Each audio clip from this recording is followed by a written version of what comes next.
These snakes as adults will look exquisite. Because Orange Dream, remember, gets better as it gets older. So these are just going to get more and more and more orange.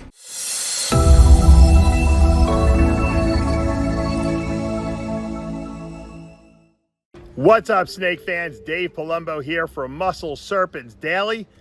Today we're going to be taking a look at our delivery we got today, and it was not a live snake. It was not a snake at all. It was actually some caging from Vision. Vision caging is one of my favorite display cages out there. I'll explain why, and I'll show you what it's all about. I needed 2 more items just to kind of complete my stacks that I had created. I under-ordered the last time. I wanted to make sure I liked the way it looked, and so I got my final cages in for now. I'm sure I'm never really done, but for now, I think we filled in all the gaps that we had in the first room, and I'm going to show you that. And we're going to take a look at a clutch that I have in the incubator that hatched out and shed. So it's one of my favorite combinations. So stay tuned. All right, guess what, guys? We got another delivery today of my 2 Vision cages that I have left to order, and one is going to go right on that little stack there of the 2-footers, and then I'm putting another one over here. This should complete this room. Well, not complete this room, but it's going to, for now, complete this room. We're going to put another one just like that one right here, and then we'll move that little cage probably on top of the other rack over there. So this room will have nice display cages, you know, this is our Australian room, or the colder room. And so we'll have all our cages, just one rack of the Visions with the corn snakes in them, so we can winter them in here. We have our Galapagos tortoise down there, who's eating, munching on some lettuce. And our Mata turtles in here. No, they don't. It's funny, they love the minnows, the pink, little rosy red minnows, the live bearing guppies. They just leave them. I don't know if they're leaving them. They're certainly not eating them as vigorously as they're eating the minnows. Unfortunately, the minnows are double the price of the guppies. And they're not even bigger than the guppies. So these guys are gonna, if they're hungry, you guys are gonna have to eat. You'll have to find something to eat. There's my model. All right, so let's see what we got in here.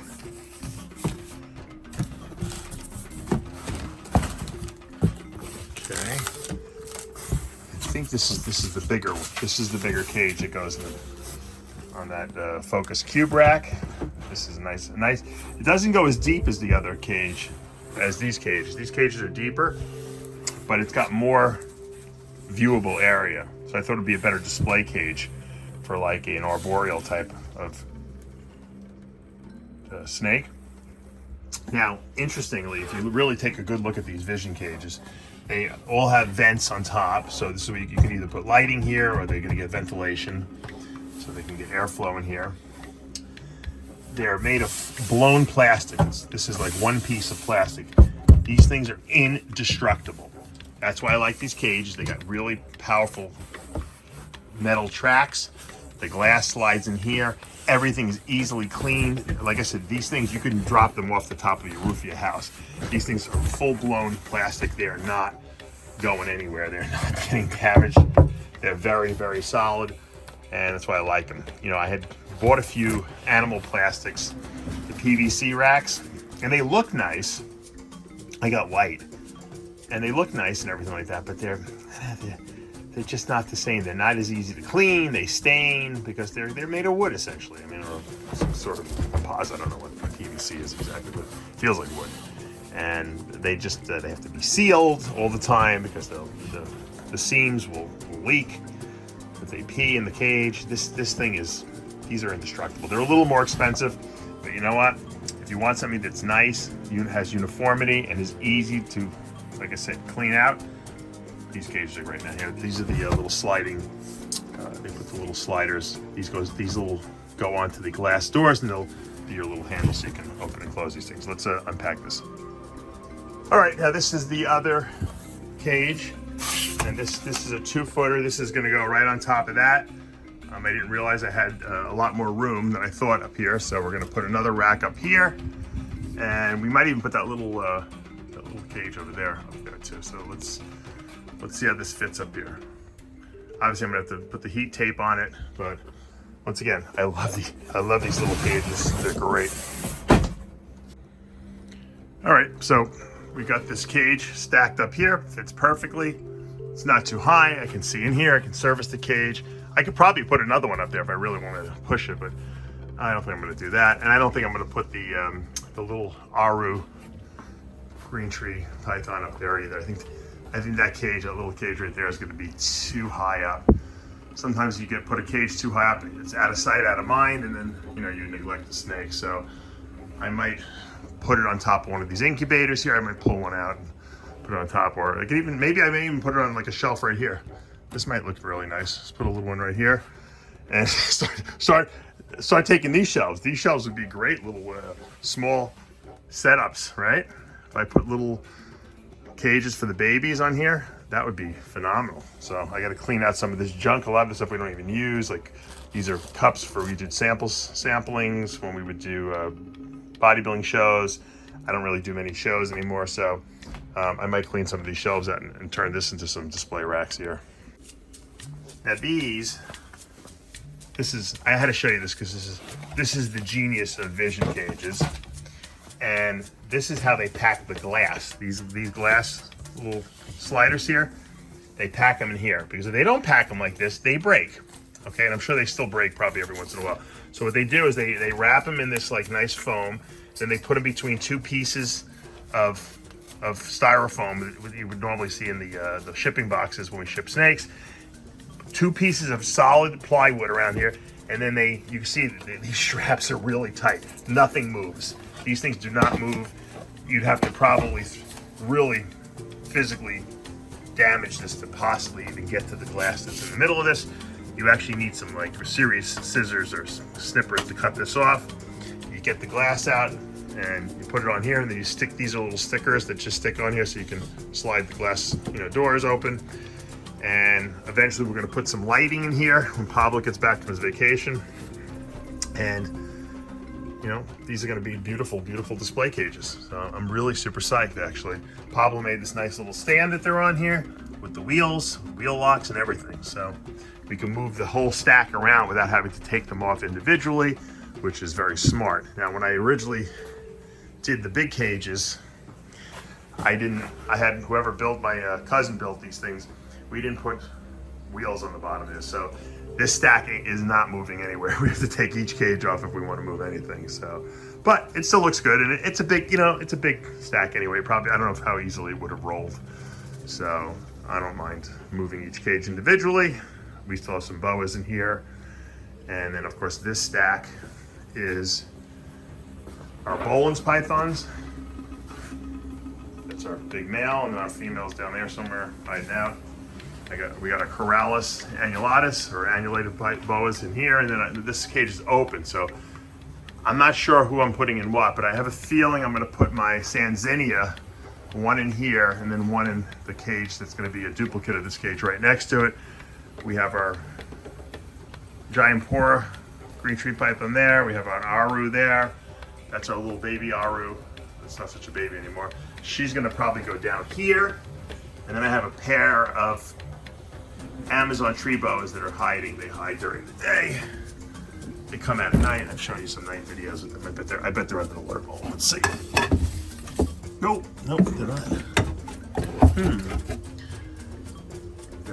They could be up in the rafters someplace. Usually they're hiding someplace. So they are in here because they do come out at night. I promise. All right, to kind of end today's video, I want to show you this clutch that we showed it to you last week, but it hadn't hatched out yet, or hadn't fully hatched out. It hadn't shed. Now they're shed and out of the eggs. This is our Orange Dream Ultramel Cryptic that's bred to an Orange Dream Ultramel Cryptic. I believe one of the parents was the Super Orange Dream. We want to prove that out, hopefully. And as you can see, we got some incredible looking snakes here. So these are all Ultramel. They're all, I believe, let's see, they're all cryptics too. I think they're all, I think one of them was head cryptic, one of the parents. Let me just see. So I think we got, this is a cryptic for sure. And the question is, I think they're all Orange Dream. Are they Super Orange Dream? I believe this one is Super Orange Dream with that white belly running up the sides there. Look at that orange head. That looks to me like a Super Orange Dream Ultramel Cryptic right there. These things are, I don't know if the camera's picking it up. They're so orange in person.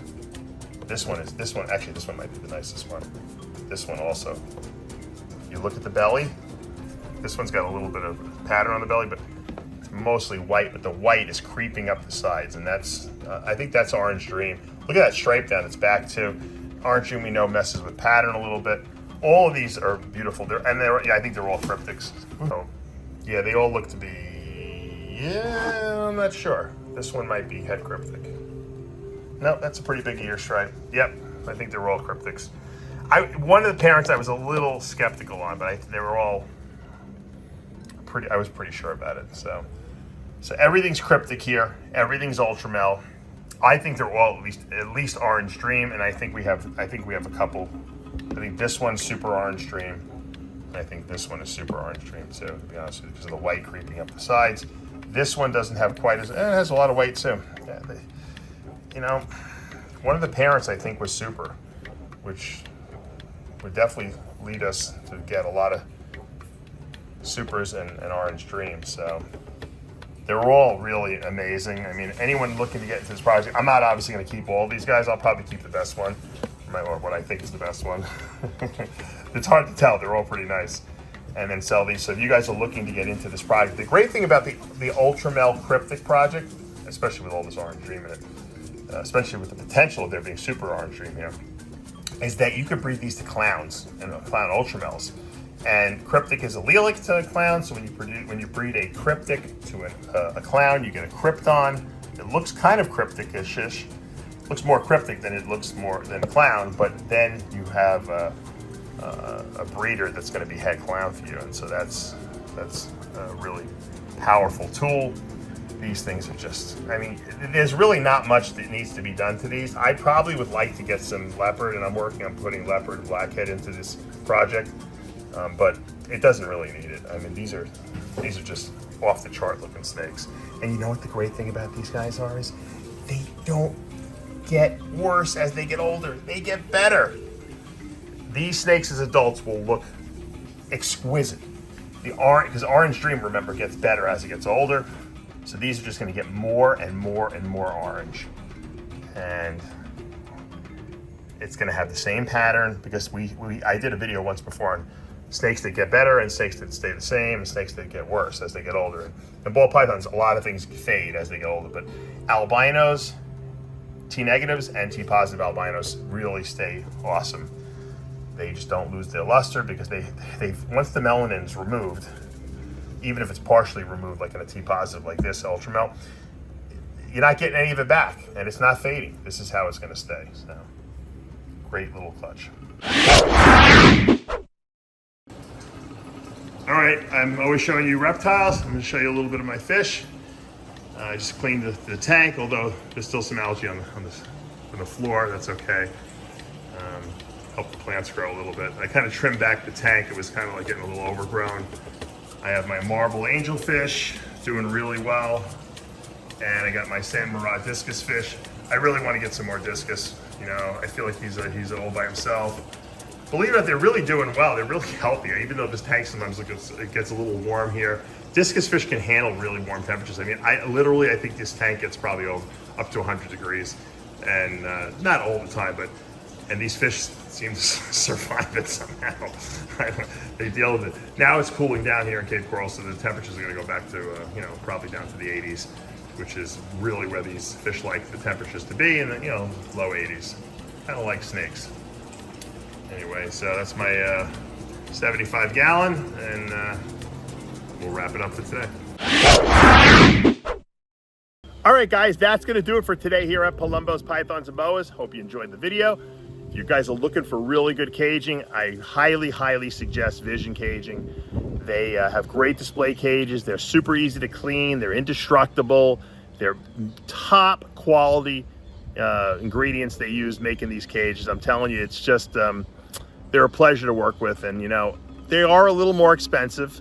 Back in the day, they were a lot cheaper, but it's, you know what, it's worth it. They'll last forever. If you're planning on doing this for a while, they'll last forever. And if you ever decide to even sell your cages, they keep their value because they do not get damaged.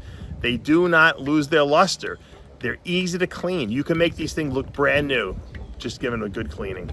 And that's what I like about them. And you know what, they're pretty lightweight too. And they're easy to move around, and you don't have to be put together. It's a pleasure, really, it is. Also, I hope you enjoyed the clutch that we showed you today. That, man, do I love Super Orange Dream Ultramel Cryptic combinations. Those 4 snakes are just spectacular. And when they get older, they get to look just as spectacular. And you know what? They're great eaters. Those, all the parents, the whole line of those that I have that I've been breeding, they're super good eaters. Not only are they good eaters, but they grow fast.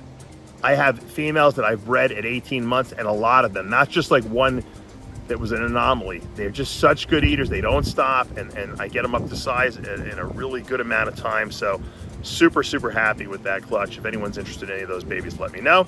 Obviously, we'll have to get a few meals in them first, but once we do, we'll be letting some of those go. Haven't even sexed them yet, so I'll try to sex them in the next day or two. All right, guys, if you're enjoying these videos and you want to see more, show us the love, hit that subscribe button, turn on those notifications, hit that like button. I'll see you back tomorrow morning.